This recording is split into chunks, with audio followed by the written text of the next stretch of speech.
प्राचीन भारत में जो छोटे छोटे इधर उधर बिखरे हुए गांव थे, वो आखिर एक जबरदस्त संगठित साम्राज्य में कैसे बदल गए? आज हम इसी कमाल की कहानी को समझने की कोशिश करेंगे, परत दर परत। तो सवाल सीधा सा है, आखिर यह हुआ कैसे? मतलब ऐसा क्या हुआ कि जो कबीले घूमते फिरते रहते थे, उन्होंने अचानक इतने बड़े साम्राज्य बना डाले? ये किसी पहेली से कम नहीं है ना? तो चलिए आज मिलकर इस पहेली के टुकड़े जोड़ते हैं।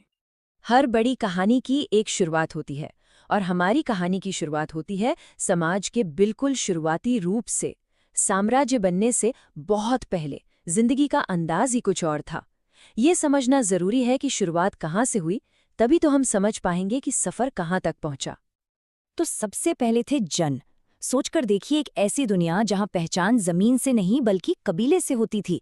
कोई भरत जन का था तो कोई पुरु जन का। गांव या शहर का कॉन्सेप्ट ही नहीं था। ये लोग ज्यादातर पशुपालक थे, जो अपने जानवरों के साथ एक जगह से दूसरी जगह घूमते रहते थे। और फिर सब कुछ बदल गया जब इन्हीं जन ने एक जगह पर टिककर रहना शुरू किया, तो उन्होंने इतिहास में पहली बार जमीन पर अपना हक जमाया। और उसी जगह को कहा गया जनपद, यानी वो जगह जहां जन ने अपने पैर रखे। ये एक छोटा मोटा नहीं बल्कि एक क्रांतिकारी बदलाव था। अब ये सिर्फ नाम का फर्क नहीं था, ये शक्ति के पूरे समीकरण का बदलना था।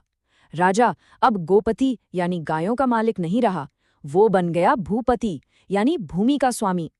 अब असली पावर मवेशियों में नहीं, जमीन में थी, और जिसने जमीन को कंट्रोल किया उसने लोगों को कंट्रोल किया। मैंने अपने आसपास के कबीलों को जीतकर एक जनपद का गठन किया है और अब मैं यहाँ की भूमि को नियंत्रित करता हूँ। लेकिन सवाल ये है कि इतना बड़ा बदलाव आया कैसे? इसके पीछे कोई महान राजा या कोई बड़ी लड़ाई नहीं थी। इसके पीछे थी एक धातु, लोहा। और सच कहूं तो इसी ने सब कुछ बदल कर रख दिया। देखिए, ये चेन रिएक्शन हुआ कैसे?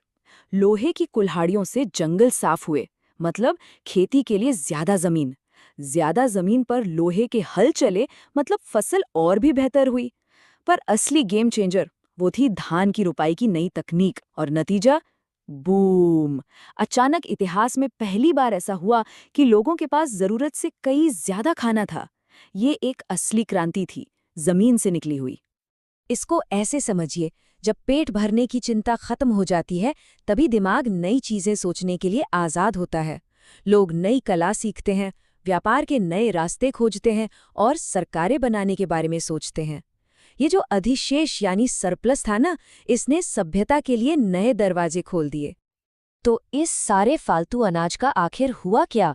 इसने एक जबरदस्त इकोनॉमिक बूम को जन्म दिया, और इसी बूम से निकले शहर, सिक्के और व्यापार।